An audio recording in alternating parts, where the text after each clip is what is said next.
Hello students, I am Faheem Ahmad Ansari from Goyal public school Nagina. Student 9th class की physics में आपका जो है एक्सरसाइज 2B चल रही थी और उसके आज जो है बचे हुए क्वेश्चन आपको कंप्लीट कराने वाले हैं। तो सबसे पहले आपको बता दें, पेज नंबर देखिए आप, पेज नंबर 2/8 माने चैप्टर 2 का पेज नंबर 8 एक्सरसाइज हमारे पास 2B। और क्वेश्चन एक्सरसाइज 2B में आज आपको जो है ट्रू फॉल्स वाले क्वेश्चन और जो क्वेश्चन और रह गए थे उन्हें कराने वाले हैं। तो क्वेश्चन नंबर पहले जो है ट्रू फॉल्स वाले रह रहे थे क्योंकि 1 क्वेश्चन करा दिया था, 7, 8 करा दिए थे। अब जो हमारे पास ट्रू फॉल्स वाले क्वेश्चन 2, 3, 4, 5 ये रह रहे हैं, ये आज करा रहे हैं। उसके साथ साथ क्वेश्चन 10 रह रहा है, क्वेश्चन 10 का आंसर आपको भेज रहे हैं। तो ट्रू फॉल्स को इस तरह से करेंगे, क्वेश्चन लिखने की ज़रूरत नहीं, ट्रू फॉल्स में क्वेश्चन बना के नहीं लिखेंगे। ये क्वेश्चन जो है यही अपने आप में स्टेटमेंट है, तो आप यहाँ क्वेश्चन ना लिखे सिर्फ नंबर 2 डालेंगे। मैं आपको कॉपी में भी बताऊंगा किस तरह से। तो आप क्वेश्चन क्यू डालना डाल के जो है 2 ये स्टेटमेंट है, एक तरह से पूरा स्टेटमेंट लिख लेंगे। स्टेटमेंट लिखने के बाद इसे पढ़ेंगे, पढ़ने के बाद ये स्टेटमेंट ट्रू होगा तो ब्रैकेट बना के इसके सामने ट्रू लिख देंगे और फॉल्स होगा तो फॉल्स लिख देंगे। तो हम एक एक करके सारे आंसर पहले समझा रहे हैं, फिर उसका आंसर किस तरह से लिखना वो भी हम आपको भेज रहे हैं। तो क्वेश्चन नंबर 2 है, गैलीलियोज साइंटिस्ट का नाम है, जैसे हमारे पास न्यूटन है साइंटिस्ट हैं, ऐसे ही गैलीलियोज भी एक साइंटिस्ट हैं। Galileo's experiment shows that a constant unbalance force is required to keep a body moving in a uniform motion. अगर किसी बॉडी को यूनिफॉर्म मोशन करानी है तो क्या गैलीलियोज एक्सपेरिमेंट इस बात को शो करता है कि उसके लिए अनबैलेंस फोर्स लगना उस बॉडी पर ज़रूरी है। ये हमारा स्टेटमेंट है। तो हम आपको इसका पहले आंसर अपने समझा दें, उसके बाद आप एक साथ सबका आंसर हम आपको भेजेंगे। तो यहाँ से देखिए बता रहा है, Galileo conclude that for a continuing motion in a horizontal plane no force is required। Galileo ने एक्सपेरिमेंट करके ये रिज़ल्ट निकाला कि अगर किसी बॉडी को कंटिन्यू मोशन करानी है हॉरिजॉन्टल प्लेन पर तो उसके लिए फोर्स लगाने की ज़रूरत नहीं होती। जैसे मान लो हमारे पास ये किसी वेजल के अंदर एक बॉल यहाँ रखी हो, यहाँ से इस बॉल को छोड़ा जाए और ये बॉडी जो है हॉरिजॉन्टल सरफेस पर बी से सी तक मोशन करे तो इस पर अलग से हमें फोर्स लगाने की ज़रूरत नहीं होगी। तो पहला स्टेटमेंट जो हमारा होगा वो इस तरह से होगा। तो आपको जो है एक डेट डाल लेनी है 4/9/20 एक्सरसाइज 2B क्वेश्चन 2। तो क्वेश्चन नहीं लिखेंगे यहाँ, क्यों नहीं बनाएंगे, मैंने ये क्वेश्चन ना होगा, एक स्टेटमेंट होगी एक तरह से वो बुक में से ही। तो Galileo's experiment shows that a constant unbalance force is required to keep a body moving in और यूनिफॉर्म मोशन। किसी बॉडी को यूनिफॉर्म मोशन कराने के लिए अनबैलेंस फोर्स लगाना ज़रूरी है। ये एक्सपेरिमेंट हमारा स्टेटमेंट है। तो हमने अभी पढ़ा कि अगर ओरिजेंटल सरफेस पर किसी बॉडी को मोशन कराएंगे तो उसके लिए अनबैलेंस फोर्स लगाने की ज़रूरत नहीं है। तो ट्रू स्टेटमेंट जो है हमारे पास फॉल्स हो गया। तो आप इस तरह से स्टेटमेंट को लिख कर जो है ब्लू पेन से लिख लें और जो है यहाँ फॉल्स लिख देंगे ब्रैकेट में इस तरह से। अब सेकंड जो है हमारे पास क्वेश्चन नंबर 3 वो हम आपको पढ़ के बता रहे हैं। क्वेश्चन नंबर 3 यहाँ से पढ़ रहे हैं, Newton's first law and Galileo's law of inertia have the same meaning. Newton first law and Galileo's law of inertia have the same meaning. Statement ये है कि न्यूटन फर्स्ट लॉ जो है और गैलीलियोज लॉ ऑफ इनर्शिया जो है क्या वो दोनों सेम मीनिंग रखते हैं। तो पहले हम स्टेटमेंट को समझ लें इसके बारे में, उसके बाद आपको फिर इसका बताते हैं ट्रू है स्टेटमेंट या फॉल्स है। तो आप यहाँ से समझिए, Newton first law of motion तो आपको हमने बता ही दिया था कि कोई बॉडी अगर रेस्ट में है तो रेस्ट में रहना चाहती है, अगर मोशन में है तो मोशन में रहेगी जब तक कि उस पर बाहर से कोई अनबैलेंस फोर्स ना लगाया जाए। गैलीलियोज लॉ भी इसी तरह का स्टेटमेंट है, वो देखिए हम आपको बता रहे हैं।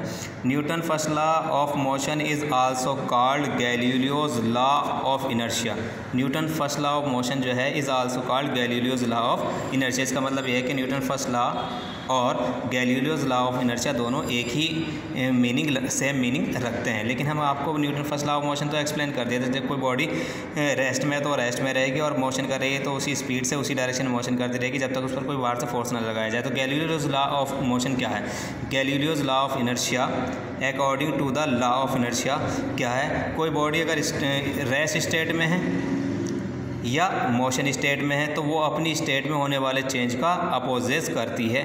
ये क्या कहलाता है? इनर्शिया ऑफ बॉडी भी कहलाता है, साथ साथ गैलीलियोज लॉ ऑफ इनर्शिया भी कहलाता है। अगर कोई बॉडी रेस्ट में है तो वो अपनी रेस्ट स्टेट में होने वाले चेंज और मोशन में तो अपनी मोशन स्टेट में होने वाले चेंज का अपोजिट माने विरोध करती है। इसे गैलीलियोज लॉ ऑफ इनर्शिया कहा जाता है। यही न्यूटन फर्स्ट लॉ भी कह रहा है, बॉडी रेस्ट में तो रेस्ट में रहेगी, मोशन कर रही तो मोशन रहेगी जब तक उसको बाहर से कोई फोर्स न लगाया जाए। गैलीलियोज लॉ क्या कह रहा है? गैलीलियोज लॉ भी ये बता रहा है कि बॉडी रेस्ट स्टेट में है तो वो रेस्ट स्टेट, और मोशन स्टेट में तो मोशन स्टेट में होने वाले चेंज का अपोजिट माने विरोध करती है, गैलीलियोस लॉ ऑफ इनर्शिया कहलाता है। तो दोनों का मीनिंग एक जैसा निकल रहा है। तो न्यूटन्स लॉ ऑफ मोशन और गैलीलियोस लॉ ऑफ इनर्शिया दोनों का मीनिंग सेम है। तो अब आपका हमारा स्टेटमेंट ये था, Newton's first law and Galileo's law of inertia have the same meaning. हमने कहा दोनों का मीनिंग एक जैसा निकल रहा है, तो ये स्टेटमेंट हमारे पास ट्रू हुआ। उसके बाद नेक्स्ट हमारे पास है अगला क्वेश्चन, आपको यहाँ से समझा रहे हैं ट्रू फॉल्स वाला। When you apply a force on a body, it must move। अगर किसी बॉडी पर आप फोर्स लगाते हैं तो वो it must move, वो ज़रूरी है कि वो बॉडी मोशन करने लगे। ये स्टेटमेंट है, जब आप किसी बॉडी पर फोर्स लगाते हैं तो ये ज़रूरी है हो जाता है कि वो मूव करना शुरू कर दे। ऐसा नहीं है अगर हम किसी बॉडी पर फोर्स लगाएं और वो मोशन करना शुरू कर दे। मान लो एक हैवी अलमीरा है और उसे मोशन कराने के लिए मान लो हमें 50 न्यूटन का फोर्स लगाने की ज़रूरत है, लेकिन अगर हम उसे 50 न्यूटन से कम फोर्स लगाएं, मान लो 5 न्यूटन का या 10 न्यूटन का फोर्स लगाएं, तो वो मोशन नहीं करेगी। ये एक हैवी स्टोन पीस है जिसे मोशन कराने के लिए मान लो 100 न्यूटन फोर्स की ज़रूरत पड़ती हो, लेकिन अगर हम उस पर 100 न्यूटन से कम जैसे 5 न्यूटन या 10 न्यूटन का फोर्स लगाएंगे तो फोर्स तो हमने लगा दिया, लेकिन ज़रूरी नहीं है कि हर एक बॉडी पर फोर्स लगाने पर वो मोशन करने लगे। तो स्टेटमेंट ये हुआ, when you apply a force on a body, जब आप किसी बॉडी पर फोर्स लगाते हैं, इट मस्ट मूव, ज़रूरी है कि वो मोशन करने लगे। तो ये स्टेटमेंट पूरी तरह से ट्रू नहीं है, फॉल्स है। तो अब आपको यहाँ बता रहे हैं, when you apply a force on a body it must move, तो ये स्टेटमेंट फॉल्स हुआ। अब आगे 5 वाला क्वेश्चन है, ए heavier body has less inertia. हम जानते हैं कि बॉडी की इनर्शिया जो होती है उस बॉडी के मास पर डिपेंड करती है। अगर दो बॉडी की हम बात करें, एक बॉडी हल्की और एक बॉडी ज़्यादा हो, तो किस बॉडी का मास ज़्यादा होगा, यानी जो बॉडी हैवियर होगी उस बॉडी का इनर्शिया भी ज़्यादा होता है। माने जो बॉडी हैवियर होती हैं या ज़्यादा मास वाली होती हैं उनकी इनर्शिया भी ज़्यादा होती है। तो हमारे पास स्टेटमेंट अपोजिट है इसके, ए heavier body has less inertia.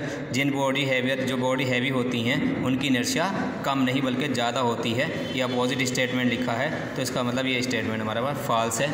तो आप देख रहे हैं क्वेश्चन ना डाल के 2 लिखेंगे, स्टेटमेंट लिखा और यहाँ पर जो आपने जो है फॉल्स लिख दिया ब्रैकेट में। इस तरह से तीसरे वाले का ट्रू है, इस तरह से लिख लेंगे और मार्जिन भी करते रहेंगे। ये पहले वाले के बाद भी मार्जिन कर देंगे, हम आपको यहाँ मार्जिन करके दिखा रहे हैं। इस तरह से आप जो है ना पहले के बाद भी मार्जिन कर देंगे।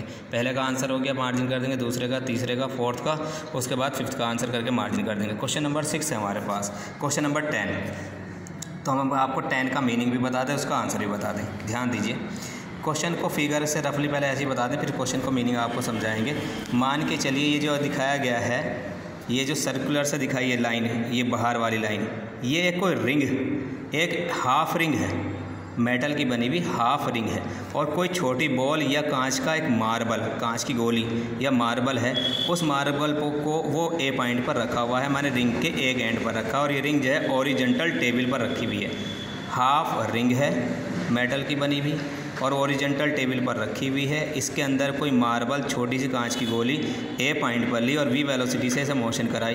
तो ये जो है रिंग के चारों तरफ जहाँ डॉटेड लाइन बन रही है वो रिंग के चारों तरफ अंदर की तरफ घूम रही है। जब ये रिंग को बाहर छोड़ेगी तो इसके चलने की डायरेक्शन 1 होगी या 2 डायरेक्शन में जाएगी या 3 डायरेक्शन में जाएगी, ये हमें बताना है। एक बाहर एक रिंग दिखाई गई है, बाहर डॉटेड लाइन, बड़ी लाइन जो दिखाई गई है, ये यहाँ पर कोई कांच की गोली रखी हुई है एक पॉइंट पर। जब इसे वी वेलोसिटी से मोशन कराई जाती है तो रिंग के अंदर का पोर्शन उसके अलोंग मोशन करती है।